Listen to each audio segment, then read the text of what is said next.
저희 말씀이 저와 여러분의 삶에 함께하고 또 말씀으로 고백하며 말씀으로 나아가는 저와 여러분이 되기를 주의 이름으로 축원합니다. 아멘. 최근에 뉴스 한 장면을 보게 되었는데요. 이런 장면이었습니다. 유명한 사람이더라고요. 에릭 슈미트 전 구글 CEO인데요. 한 졸업식에 가서, 대학교 졸업식에 가서 AI에 대한 찬사를 막 늘어놓았습니다. 그러자 AI 찬사를 늘어놓고 옹호하자 졸업생들의 반응이 어땠을까요? 야유를 한 거예요. 갑자기 예상하지도 못했던 이 야유에 여러분들에게 두려움이 있는 걸 압니다 라고 했지만 그 사람은 당황하는 모습이 그대로 찍혔죠. 또 어느 졸업식에서는요, 한 분이 AI가 산업혁명이다 라고 비유하면서 이제 이야기를 하자 역시 졸업생들의 야유가 있었습니다. 예상하지 못했던 거기 때문에 이분은 놀래서 뒤돌아섰어요. 말을 잇지 못할 정도로 많이 놀랬나 봐요. 자, 이렇게 그들은 미래로 나아가는 학생들의 졸업식에서 야유를 받았습니다. 그들은 예상하지 못했던 학생들의 두려움을 보게 된 거죠. 왜냐하면 졸업생들이 야유한 이유는 바로 그들이 기다리는 미래는 대량 해고와 고용 감소로 반감이 드러나고 있기 때문에 그렇습니다. 그들이 앞에서 발표한 사람들이 다 누구예요? 대량 해고한 사람이고 고용 감소한 사람이기 때문에 그 사람들의 이야기를 듣는다는 건 곧 내가 백수가 된다고 하는 것. 저 사람들의 말처럼 되면 나는 백수가 되겠구나 라고 하는 불안과 걱정이 가득할 수밖에 없었던 거죠. 자, 여러분들의 미래는 어떨까요? 자, 우리의 미래는 어떨까요? 잘 될 것이라고 기대로 가득 차 있을까요? 아니면 반대로 불안과 걱정과 두려움으로 가득하고 있을까요? 자, 20대는 기대와 불안이 함께 하겠죠. 또 50대도 기대와 불안이 함께 할 겁니다. 자, 내일을 알 수 없는 막막한 기대와 불안은 한 걸음 한 걸음 나아가는 데 있어서 우리의 발걸음을 멈추게 할 뿐입니다. 우리의 감정이 앞으로 나가는데 그 도움이 그 걱정거리가 많다 보면 주저할 수밖에 없게 되겠죠. 자, 그러면 이런 말씀에, 오늘 말씀에 나오는 제자들은 그러면 어떨까? 배를 타고 가는 상황에서 제자들은 어떨까? 제자들은 어떤 상황에 놓이게 되었고 또 어떤 감정에 휩싸이게 될까라는 거죠. 19절의 말씀에 보면 두려워하거늘이라는 표현을 놓고 보면 오늘 주제와 오늘 앞에 이야기와 맞겠구나라는 생각이 들기도 하는데, 그들은 왜 두려웠고 또 그들의 두려움이 과연 이후에 어떻게 될까라는 것을 함께 오늘 말씀을 통해 나눠보려고 합니다. 자, 우리는 지난주 말씀에서 오병 이후에 예수님의 행동을 보았어요. 예수님은 사람들이 당신을 왕으로 삼으려고 합니다. 그래서 사람들 어떻게 해요? 보내세요. 자, 제자들은 어떻게 해요? 즉시 재촉하사라고 하는 말로 하면서 빨리 배를 태워 보냈어요. 사람들과 분리시킨 거죠. 같이 있지 않게 하려고 하셨던 것 같아요. 그리고 예수님은 어떻게 하셨나요? 산으로 올라갔어요. 산으로 따로 올라가서 거기서 다시라는 표현을 놓고 볼 때 이것이 처음이 아닌 여러 번의 반복된 과정이었구나라고 볼 수 있겠고, 제자들도 예수님 또 기도하러 가시는구나 라고 느끼지 않았을까 싶어요. 자, 그렇게 예수님은 산으로, 제자들은 갈릴리 호수의 배 위에 있게 되면서 한참의 시간을 지나게 됩니다. 아마 오병이어는 저녁 식사 정도였을 것 같고, 저녁 식사 끝나고 나서 해가 많이 저물었을 때에 사람들은 이제 흩어지게 되고, 그 다음에 제자들은 이제 배 위에 있었던 거죠. 자, 이렇게 되면서 요한복음은 뭐라고 얘기하냐면 저물매, 그 다음 이야기가 저물매라고 되어 있습니다. 마가복음에는 밤 사경이라고 되어 있는데요. 자, 예수님이 제자들과 이제 제자들을 보내고 예수님은 산으로 가시고 난 다음에 한참 시간이 흘렀나 봐요. 날이 저물었습니다. 시간이 지났습니다. 요한복음은 저물매라고 되어 있습니다. 그리고 마가복음은 아예 구체적인 시간을 얘기합니다. 밤 사경쯤에. 이 밤 사경이라고 하는 건 로마식 표현인데요. 새벽 3시에서 6시 정도 사이의 시간을 이야기하는 거죠. 즉 날이 저물었다는 것은 초저녁이 아니라 한밤중을 의미하고 특히 새벽을 의미하기 때문에 마가복음에 나오는 사경이라고 하는 말은 새벽 3시에서 6시까지라고 할 때 예수님은 제자들과 떨어져서 철야 기도를 하고 계셨구나 라고까지도 우리가 생각해 볼 수 있겠죠. 자, 그러면 오늘 이 상황에서 제자들은 예수님과 함께 하지 않은 이 상황에서 어떤 상황에 있게 되고 어떤 상황을 경험하게 될까? 우리가 17절에서부터 19절의 말씀을 다시 한번 읽어보도록 하겠습니다. 배를 타고 바다를 건너 가버나움으로 가는데 이미 어두웠고 예수는 아직 그들에게 오시지 아니하셨더니 큰 바람이 불어 파도가 일어나더라. 제자들이 노를 저어 12월쯤 가다가 예수께서 바다 위로 걸어 배에 가까이 오심을 보고 두려워하거늘. 자, 그때 상황의 첫 번째는요, 그들은 배를 타고 바다를 건너 가버나움으로 가고 있는 중이었다고 합니다. 지도를 보면 전통적으로 오병이어가 있었던 것을 타부아라고 하는 곳입니다. 타부아는 7개의 샘이 있다라는 그런 뜻인데 아마 그렇기 때문에 샘이 있으면 뭐가 있어요? 잔디가 있겠죠. 뜰이 있겠죠. 그래서 이제 광야라고 하는 보다는 잔디에 들판 이런 개념을 갖게 되는데 아무튼 전통적으로 이곳이 오병이어가 있었을 것이다 라고 추정하기도 합니다. 자, 그런데 지도상으로 보면 이 타부아 바로 옆이 가버나움이에요. 한 3km 정도밖에 되지 않아요. 그러면 목적지가 어디라는 거예요? 가버나움인가요? 자, 그런데 우리가 좀 더 자세히 보면 마가복음은 이렇게 얘기합니다. 읽어봅시다. 예수께서 즉시 제자들을 재촉하사 자기가 무리를 보내는 동안에 배를 타고 앞서 건너편 어디요? 벳사이다로 가게 하셨다라고 합니다. 지도를 보시면 벳사이다는 더 멀지요.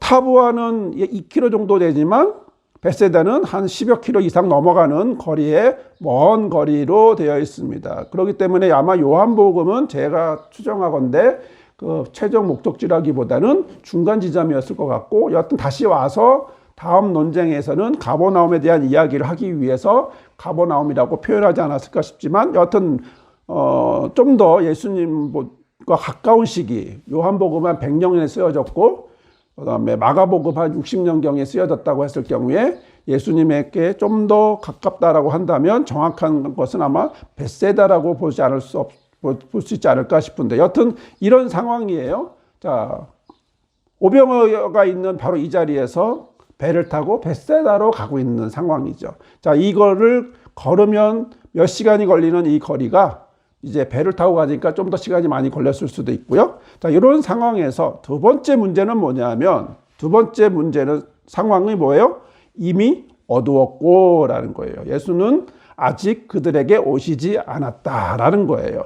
요한은 지금 요한 저자는요, 이미라는 말과 아직이라는 말을 써가면서 굉장히 이 묘사를 아주 느낌 있게 이야기해주고 있어요. 제자들은 바다를 건너는 중이에요. 근데 이미 날이 점점 밤부터 했으니 더 어두워졌고 한밤중이 된 거예요. 예수님은 아직 그들에게 오시지 않았다는 것을 묘사함으로써 스승을 기다리는 제자들의 마음이 어떨까요? 좀 불안하겠다라고 하는 것을 느껴지게 하는 거죠. 자, 그들 생각에 예수님이 바다 위에 있는 자기들에게 오리라고는 전혀 상상도 할 수 없는 거잖아요. 그러면 예수님은 새벽 철야 기도 끝나고 어디로? 걸어서 목적지인 벳세다로 가시겠구나. 그럼 우리는 배 타고 거기로 가야지라고 하는 그런 생각을 예상을 하고 있었겠죠.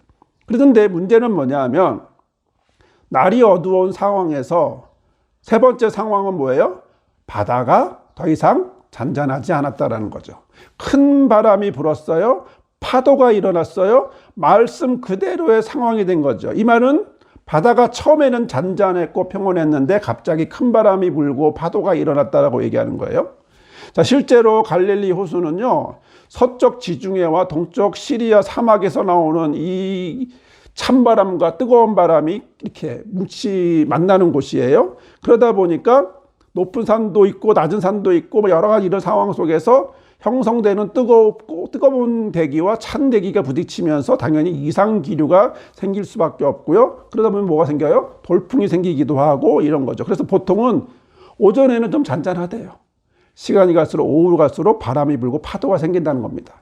근데 평상시보다 더 큰 바람과 더 큰 파도가 치게 된 거죠. 제자들은 지금 평상시보다 더 큰 바람과 더 큰 파도를 갑작스럽게 경험하게 된 거기 때문에 어때요? 기쁘고 즐거운 시간이에요? 아니죠. 불안하고 걱정되고 배를 타고 있는 상황, 이 배를 어떻게든지 해야 되는 상황, 그래서 네 번째 상황이 벌어지게 되는 거예요. 제자들이 노를 져요. 노를 젓는 거죠. 바람으로 가는 게 아니라 지금 역풍이 일어날 수도 있고 다른 방향으로 갈 수도 있으니까 어떻게 해요? 도슨 내리를 찍고 그 다음에 노를 젓는 거예요. 얼마큼 갑니까? 10여리쯤 갔다라고 되어 있습니다. 예수님을 기다리면서 천천히 가버나움을 지나가고 있었을 텐데 큰 바람과 파도가 일어나기 때문에 제자들은 노를 저을 수밖에 없었던 거죠. 10여리는 지금으로 보면 5km 정도, 4km에서 5km, 6km 정도 사이라고 하는데 5km 정도 된다고 얘기합니다. 자, 제자들은 지금 어디예요? 바다 한가운데, 갈릴리 호수 한가운데 있었던 거예요. 우리가 예루살렘의 성지에 가게서도 그때도 봤지만 어떻게 보면은 호수라는 게 조그만 호수처럼 표현되겠지만 바다라고 표현해도 될 정도로 그냥 끝이 지평선이 보일 정도로 되게 크더라고요. 자, 이 상황에서 마태, 마가는 이렇게 기록하고 있습니다. 6장 48절 읽어봅시다. 바람이 거스림으로 제자들이 힘겹게 노 젓는 것을 보시고 밤 사경쯤에 바다 위로 걸어서 그들에게 오사 지나가려고 하심에 마태복음입니다. 배가 이미 육지에서 술이나 떠나서 바람이 거스림으로 물결로 말미암아 고난을 당하더라. 고난을 당한다는 것은 이제 너무 힘들다, 고초를 당하고 있다라고, 고초를 겪고 있다라고 하는 그런 의미인데, 자, 이렇게 제자들은 앞을 볼 수 없는 상황이 되어버렸어요. 이미 날은 어두워 새벽이 되었고요, 큰 바람이 불었고요, 기상적으로도 흐리거나 더 심해져서 앞을 볼 수가 없게 되었어요. 어려운 상황인 거죠. 게다가 제일 문제는 뭐예요? 예수님도 함께하지 않아요. 이 상황에서 이들은 어떻게 합니까? 힘겹게 노를 저어야 되는 상황이에요. 고난을 당하는 상황이 되어버린 거예요. 마치 뭐와 같아요? 우리가 살다 보면 겪는 고난과 같지 않나요? 우리는 앞에서 우리 말씀이 나오는 것처럼 어두웠고 미래는 보이지 않고 기대고 싶은 예수님은 왜 옆에 계시지 않냐라고 말할 때가 가끔 인생을 살다 보면 있지 않나요? 하나님 왜 그때, 예수님 그때 왜 저와 함께 하지 않아요? 아니 지금 왜 나의 인생에 왜 함께 해주지 않아요? 라고 말할 수도 있는 거죠. 배는 타고 있기 때문에 할 수 있는 방법은 어떻게 해요? 이제 자기의 인생의 노를 저어야만 가는 이런 상황에 되었을 때도 있게 되는 거죠. 결국 이 제자들의 상황이 저와 여러분이 겪는 상황과 그렇게 별개의 모습은 아닌 어떨 때는 일치되는 모습도 있게 된다라는 거죠. 자, 그러면 제자들의 마음과 감정은 어땠을까? 자, 여기에는 어부 출신들이 있습니다. 경험이 많습니다. 그리고 홈그라운드 이점처럼 갈릴리 호수에서 다 그렇죠? 물고기 잡던 사람들이에요. 익숙하죠. 익숙하면 그곳이 아무렇지도 않고 편할까요? 그러나 굳이 큰 바람과 파도가 있을 때 그들은 그 고생을 일부러 하지는 않았을 거예요. 하지만 지금 상황은 예상하지 못했던 큰 바람과 큰 파도가 있는 상황이 되어버렸기 때문에 그것이 아무리 익숙했던 사람들도 당연히 걱정과 불안과 막막함이 있게 되는 거죠. 우리가 아무리 잘하는 것 같아도, 우리가 아무리 인생을 잘 살아가는 것 같아도 가끔씩 어때요? 막막하고 힘들고 이 일을 어떻게 하나, 이걸 어떻게 극복하나 라고 느끼는 경우와 같은 거죠. 여러분, 우리 인생의 배는 잘 가고 있나요? 자, 잔잔할 때는 잘 가고 있어요. 그렇게 느껴져요. 그런데 어둡고 큰 바람에 파도가 일게 되면 일단 빨리 헤쳐나가야 하기 때문에 정신없고요, 불안하고요, 괴로울 뿐입니다. 우리도 우리 교회가 이 자리에 옮겨오면서 하나님이 준비하시고 보내신 곳이라고 고백합니다. 하지만 시간이 지나자 뭐가 보여요? 눈에 보이는 것은 마이너스들이 보이게 되고요. 숫자가 너무 커. 내 인생에 경험해보지 않은 이 큰 숫자를 과연 어떻게 해야 될까? 나의 짐처럼 느껴질 수밖에 없어요. 그래서 자꾸 저는 예수님 앞에 이 짐을 옮겨주고 있지만 자꾸 시간이 지나고 눈 떠보면 다시 그 짐은 나의 어깨에 와 있고 다시 나는 그 무게를 하고 있죠. 우리의 인생이 살아가는 방법이 이렇지 않나요? 결국 내가 노를 저어야 되는 것 같고 결국 이런 상황에서 과연 우리의 인생의 배는 어디로 가고 있을지. 6장 19절 봅시다. 제자들이 노를 저어 10여리쯤 가다가 예수께서 바다 위로 걸어 배에 가까이 오심을 보고 두려워하거늘. 자, 그런데 어둠 속에서 큰 바람과 파도가 치는 갈릴리 바다 위에 정신없이 노를 젓고 있는데 그들 눈에 뭔가 보이기 시작한 겁니다. 처음에는 당연히 몰랐겠죠. 그런데 그것이 점점점 다가옵니다. 점점점 커집니다. 형체가 보이기 시작합니다.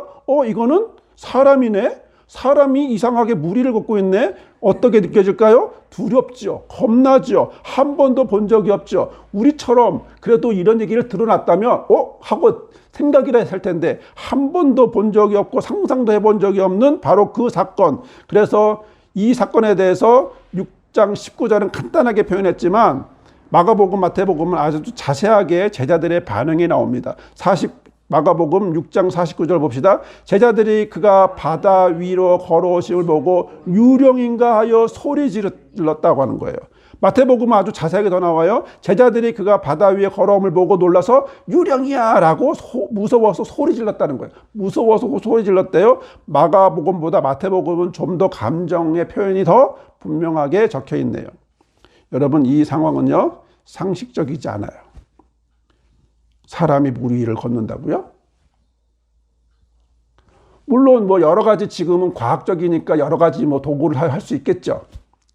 하지만 그냥 사람이 물 위를 걷는다고요? 아무것도 없이요? 그것도 2000년 전에?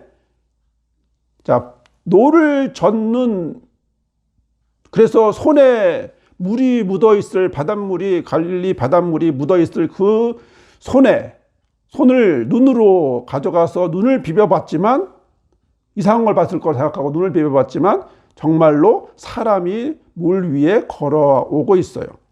요한복음은 결론적으로 이야기했기 때문에 예수님이신 걸 알게 되고 예수께서 바다 위로 걸어 배에 가까이 오셨다라고 했지만 실제로 마태복음, 마가복음 뭐라 그래요? 유령이 나타났다라고 유령인가 봐 하고 막 무서워할 수밖에 없는 소리를 지르는 상황이었던 거죠. 이때 제자들의 감정이 어땠을까요?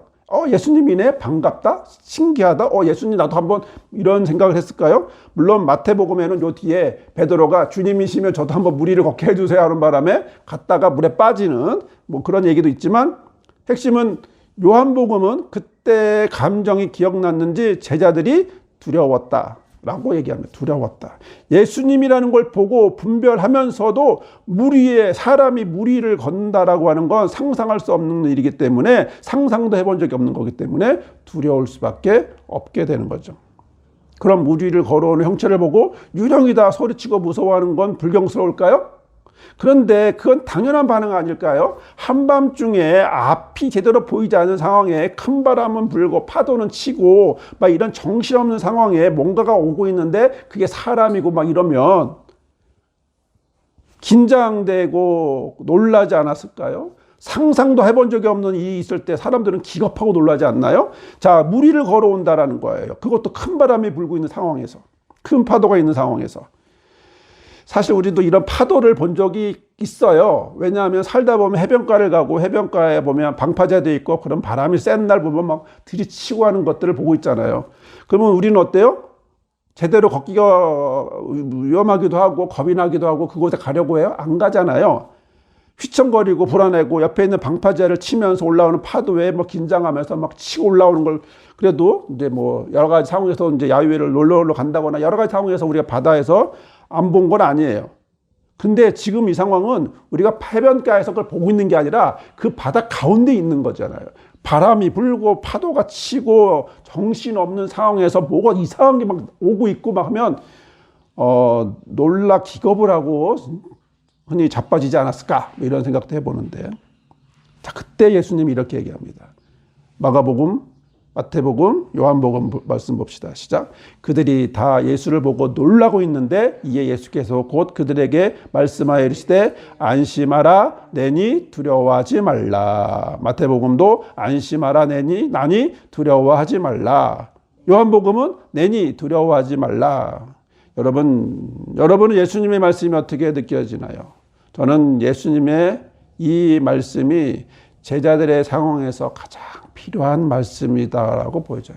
두려워하고 있는 제자들에게 안심하라 두려워하지 말라고 하는 말씀, 그리고 그보다 앞서 나야라고 하는 말씀이 더 안심이 주지 않을까요? 우리가 어려운 상황, 답답한 상황, 무서운 상황에서 누군가가 나타나면 정말 무섭죠, 두렵죠. 그럴 때 우리는 말합니다. 누구야?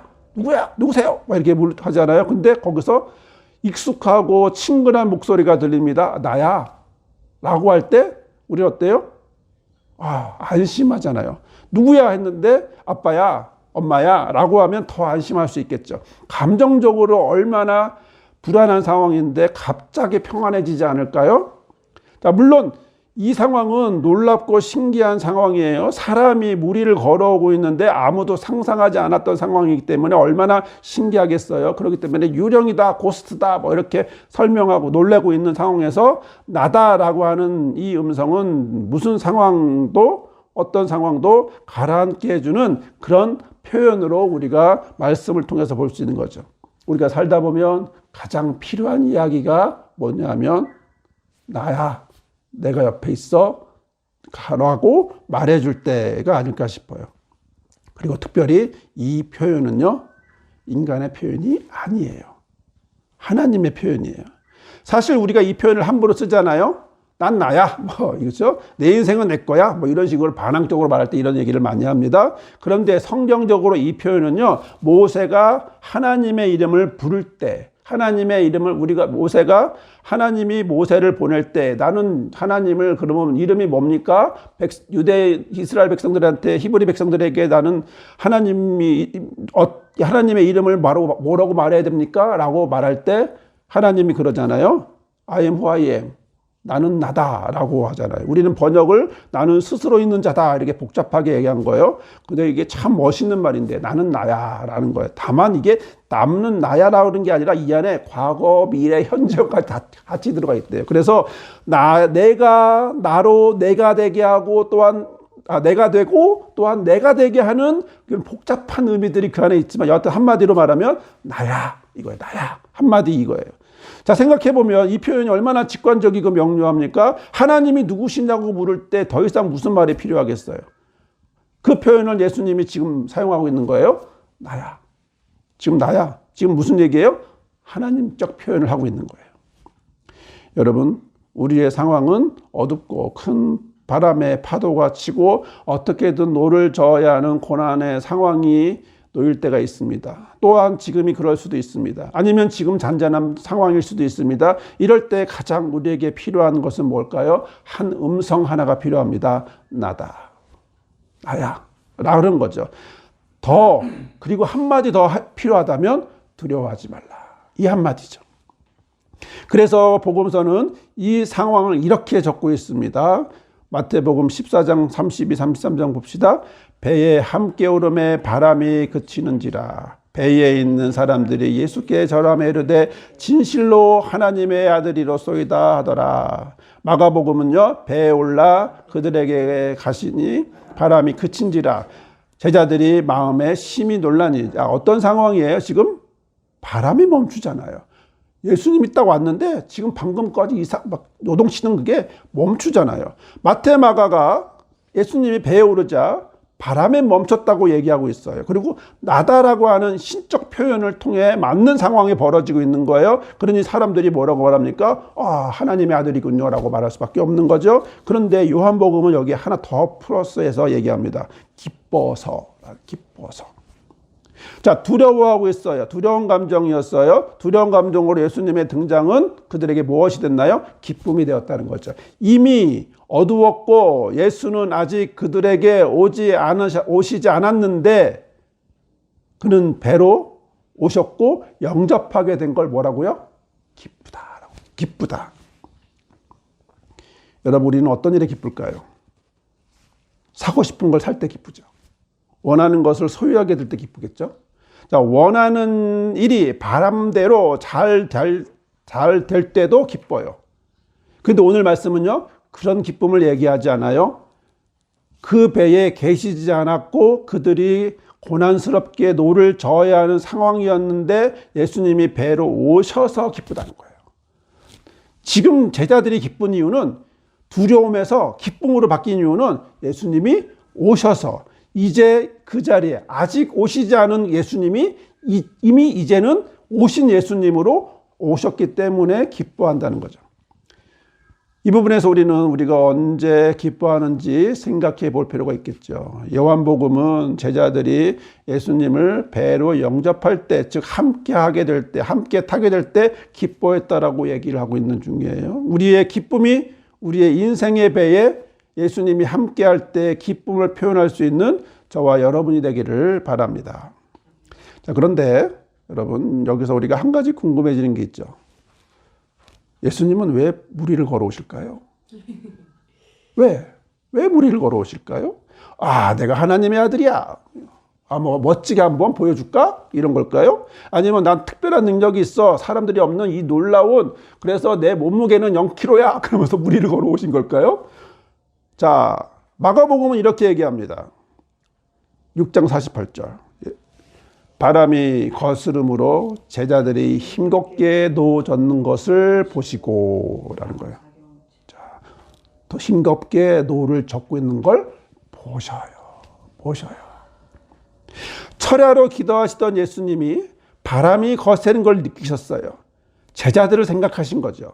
그리고 제자들이 어디쯤 있는다 본 거예요. 근데 그 시간에 제자들이 뭐 하고 있어요? 힘겹게 노를 젓고 있어요. 그래서 12월까지 계속해서 젓고 있어요. 예수님이 산에서 내려오는 시간이 있겠죠. 그리고 바다에서는 제자들이 지금 노를 젓는 시간이 있겠죠. 이 시간차 상황에서 이미 어둡고 예수님이 아직도 오지 않은 배를 타고 큰 바다와 큰 바람과 파도를 힘겹게 노젓고 있는 제자들을 보신 거예요. 보셨어요. 보셨기 때문에 오신 거예요. 예수님이 물 위를 걸으신 이유, 그 상황에서 힘겨워하는 제자들을 보셨기 때문이에요. 그래서 와서 말씀하는 겁니다. 안심하라, 나다, 두려워하지 마라 하면서 오신 거죠. 예수님의 무리를 걸으신 이유, 제자들이 힘들어하는 걸 보셨기 때문이다. 그 예수님이 오늘도 저와 여러분의 삶에 함께 하십니다. 사랑하는 여러분, 우리 인생의 배는 어디로 가고 있을까요? 어디에 있을까요? 어둡고 큰 바람에 파도치는 바다 한가운데 있을까요? 그래서 두렵고 무서울까요? 하지만 가장 무서운 것은 그 배에 예수님이 계시지 않은 것입니다. 가장 두려움과 가장 무서운 것은 노를 저어야 하는 고난 속에서도 예수님이 그 배에 계시지 않은 것입니다. 그러나 주님이 바로 그 인생의 배에 그 배를 향해서 무리를 걸어 다가오시고 있습니다.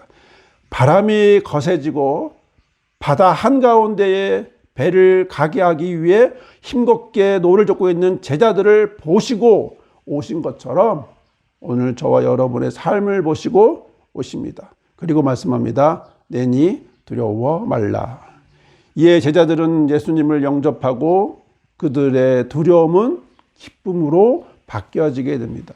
오늘 제자들의 변화가 오늘 저와 여러분의 삶의 감정의 변화로 인생의 배에 예수님이 함께 하시는 저와 여러분의 삶이 되기를 주의 이름으로 축원합니다.